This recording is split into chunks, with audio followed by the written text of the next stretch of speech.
Namaskar. Next example. Radium decomposes at the rate proportional to amount present at any time. If P% amount disappears in 1 year, what percent of amount of radium will be left after 2 years? म्हणजे इथे percentage मध्ये सगळं दिलंय आणि radioactive decay चे example आहे त्यामुळे आपल्याला इक्वेशन माहितीच आहे. इक्वेशन मधल्या काय काय टर्म्स दिल्या आहेत इथे हे जे स्टेटमेंट दिले आहे त्याच्यात डायरेक्ट नंबर दिलेला नाही पर्सेंटेज मध्ये दिले त्यामुळे ते आपल्याला तसं त्या टाईप मध्ये घ्यायला लागेल. आणि फायनल विचारताना पण what percent of amount remains so ते पण आपल्याला पर्सेंटेज मध्येच काढायचं आहे. आता पर्सेंटेज काढणं वगैरे आपल्याला माहिती आहे. पी पर्सेंट म्हटलं की काय असणार पी पर्सेंट म्हणजे पी बाय 100 ऑफ जी काय व्हॅल्यू असेल सपोज एक्स असेल तर x so p percent of x means p by 100 of x into x हे आपल्याला आता माहिती आहे. इथे काय रेडिओएक्टिव्ह डिके आहे त्यामुळे ते इक्वेशन आपण लिहून घेऊया. Radioactive decay x is equal to x0 e raise to minus kt. t is time, x is equal to amount present at that time आणि x0 मीन्स ओरिजिनल अमाऊंट. आता इथे काय दिलंय की रेडियम डिकम्पोजेस म्हणजे originally at t is equal to 0 जेव्हा start झाली process. So t is equal to 0 जी अमाऊंट असेल किलोग्रॅम मिलीग्रॅम जी काय असेल ती सगळीच्या सगळी तिथे असणार आणि हळूहळू ती डिकम्पोज होत गेली. So at t is equal to 0 x आणि x0 सेम म्हणजे x0 ओरिजिनल अमाऊंट किती असणार आहे तर x. So at t is equal to 0 x must be x0. So original amount किती असणार आहे x आणि मग हळूहळू डिकम्पोज होत जाऊन मग ती 1 इयर नंतर किती डिसअपियर झाली 2 इयर नंतर किती डिसअपियर झाली हे आपल्याला बघायचं. सो पुढे स्टेटमेंट दिले की आफ्टर 1 इयर म्हणजे t is equal to 1 p% amount disappears. So ते स्टेटमेंट आपण इथे इक्वेशन मध्ये फॉर्म करूया. So after 1 year t is equal to 1 year किती अमाऊंट डिसअपियर होते p% disappears. p% disappear means काय दॅट इज p% ऑफ कुठल्या व्हॅल्यूचं पर्सेंटेज काढून ते डिसअपियर होणार आहे तर ओरिजिनल किती होती x is equal to x is equal to x0 means x एवढी टोटल अमाऊंट सुरुवातीला होती त्या अमाऊंटच्या p% means p upon 100 of x एवढी अमाऊंट सगळी काय होणार आहे डिसअपियर होणार आहे. सो आता राहणार किती मग एवढी अमाऊंट जर डिसअपियर होणार आहे तर शिल्लक किती राहणार म्हणजे रिमेनिंग अमाऊंट किती असेल त्या रेडियमची डिसअपियर होणार आहे p बाय 100x एवढी डिसअपियर होते म्हणजे ती डिलीट करून टाकायला लागेल मायनस करून टाकायला लागेल. कुठल्या टर्म मधनं मायनस करायला लागेल तर ओरिजिनल जी काय अमाऊंट होती ती ओरिजिनली किती आहे अमाऊंट x इतकी अमाऊंट आहे किती 10 किलो 10 मिलीग्रॅम जे काय असेल तो x आहे आपला. त्याच्यातून कुठली डिलीट किंवा मायनस करावी लागेल अमाऊंट ही कारण ही डिसअपियर होते ना एवढी. सो ही अमाऊंट मायनस करावी लागेल मग आपल्याला रिमेनिंग अमाऊंट मिळेल. ती कुठल्यासाठी मिळणार आहे for t is equal to 1 year साठी. त्यामुळे हे statement t is equal to 1 year साठी x म्हणजे ही जी अमाऊंट आहे ती आपल्याला ह्याच्यावरनं काढता येणार आहे. सो ते लिहून घेऊया. So for t is equal to 1 year म्हणजे after 1 year t time 1 year झाल्यानंतर अमाऊंट लेफ्ट किती असणार आहे amount left will be original amount होती x त्या x मधनं ही मायनस करायला लागेल px by 100. So amount left किती होणार आहे तर x मायनस px बाय 100 हे फर्स्ट इक्वेशन आपण यूज करतो त्याला इक्वेशन 1 म्हणूया. सो इक्वेशन 1 मध्ये ह्या जर सगळ्या व्हॅल्यूज आपण सबस्टिट्यूट केल्या t इज इक्वल टू 1 त्याच्यानंतर अमाऊंट लेफ्ट म्हणजे ही त्या टाइमची for time t amount left ही अमाऊंट असणार. ह्या सगळ्या जर व्हॅल्यू आपण इथे सबस्टिट्यूट केल्या तर काय इक्वेशन फॉर्म होतं ते बघूया. देअरफॉर इक्वेशन 1 बिकम्स किंवा फ्रॉम इक्वेशन 1 असं म्हटलं तरी चालेल.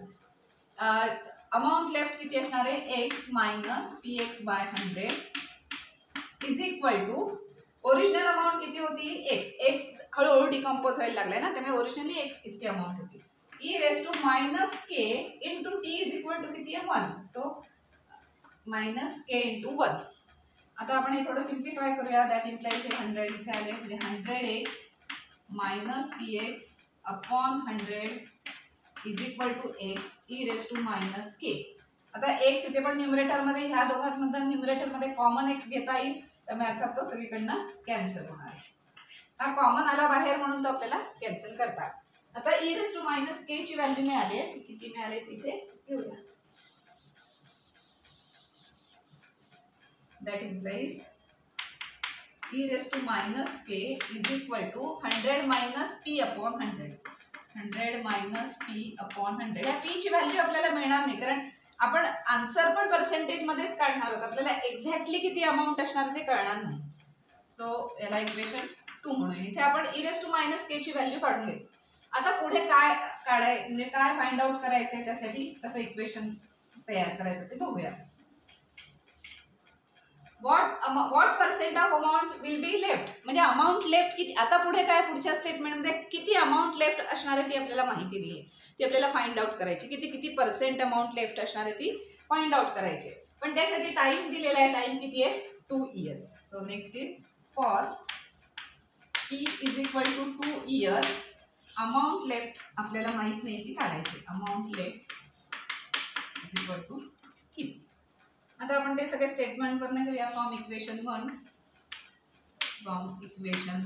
अमाऊंट लेफ्ट आपल्याला माहित नाही, सो आपण तसंच लिहूया. अमाऊंट लेफ्ट इन पर्सेंटेज मध्ये काढायचं, ते येईलच पुढे. Is equal to original amount was x.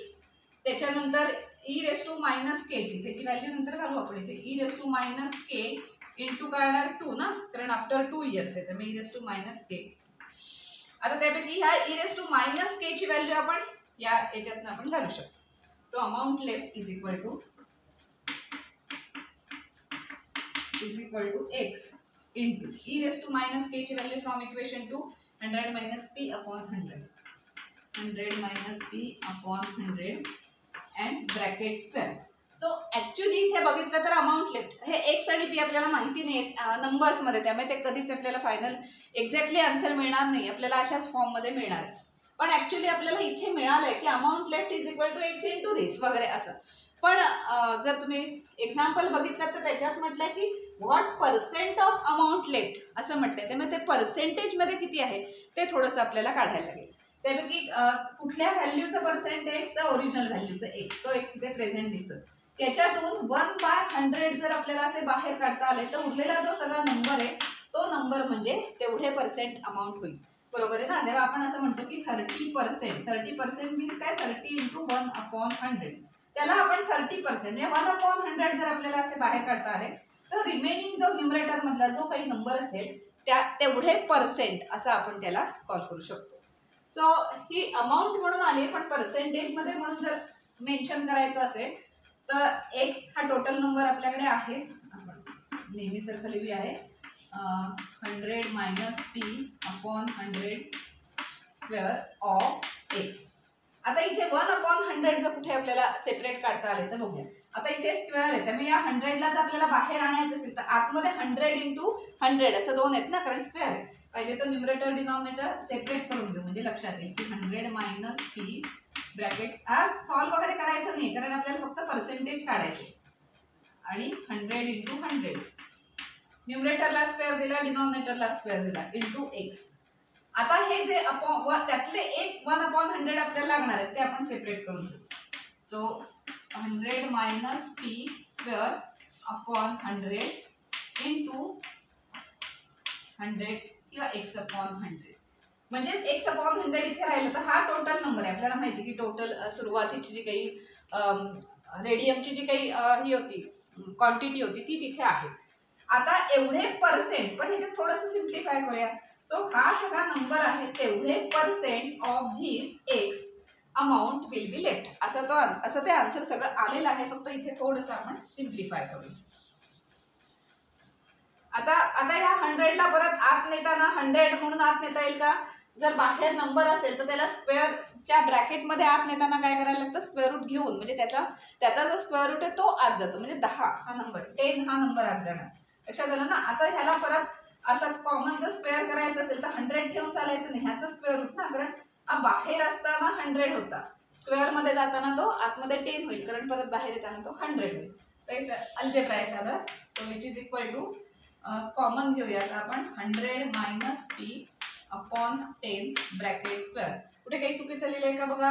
हा काय होतं, सुरुवातीला काय होतं ब्रॅकेट स्क्वेअर, आणि इथे होता डिनॉमिनेटरला 100 होतं. आता मी सगळ्याला स्क्वेअर म्हणते तर डिनॉमिनेटरला मला 10 लिहावं लागेल. म्हणजे मग ह्या ब्रॅकेटचा स्क्वेअर न्यूमरेटरमध्ये आणि ह्याचा स्क्वेअर डिनॉमिनेटरमध्ये विच इज 100 इंटू x/100.